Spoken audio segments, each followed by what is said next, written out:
Paano mo mapanatili ang best employees mo kung may mga kumpanyang nagbibigay ng mas mataas na sahod? Kung iniisip mong pera lang ang laban mo, mali. Hindi mo lagi matatalo ang offers ng ibang kumpanya. Pero hindi lang sahod ang dahilan kung bakit nag-i-stay ang isang empleyado. Marami negosyante ang iniisip, taasan na lang ang sweldo. Pero kung yan lang ang strategy mo, lugi ka. Kasi kahit gaano kataas ang ibigay mo, lagi may kumpanyang mas mataas ang offer. Kung gusto mong manatili ang top talents mo, hindi lang sweldo ang solusyon. Ito ang dapat mong gawin. Una, bigyan mo sila ng malinaw na career growth. Pag nakikita nilang may future sila sa company mo, hindi sila basta aalis. Ang tanong, may clear path ba kung paano sila aangat? Kung sa ibang kumpanya may mas magandang future, syempre doon sila lilipat. Pangalawa, ipakita ang impact nila sa kumpanya. Mas pinapahalagaan ng employees ang trabaho kung alam nila na may silbi sila. Kapag feeling nila na kahit anong effort nila walang epekto, mawawalan sila ng gana. Kaya dapat maramdaman nila na mahalaga sila sa success ng negosyo mo. Pangatlo,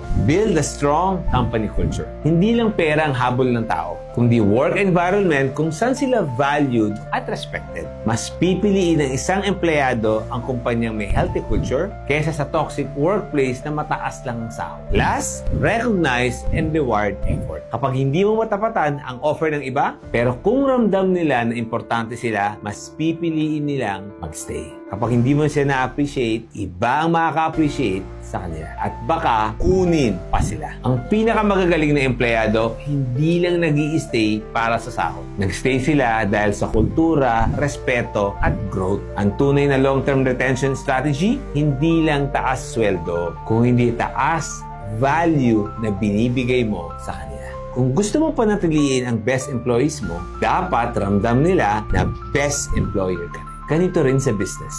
Hindi mo kailangan laging tapatan ang presyo ng competitors mo. Ang tanong, paano mo binibigyan ng rason yung mga employees mo para piliin nilang manatili? Baka may matutunan tayo sa isa't isa.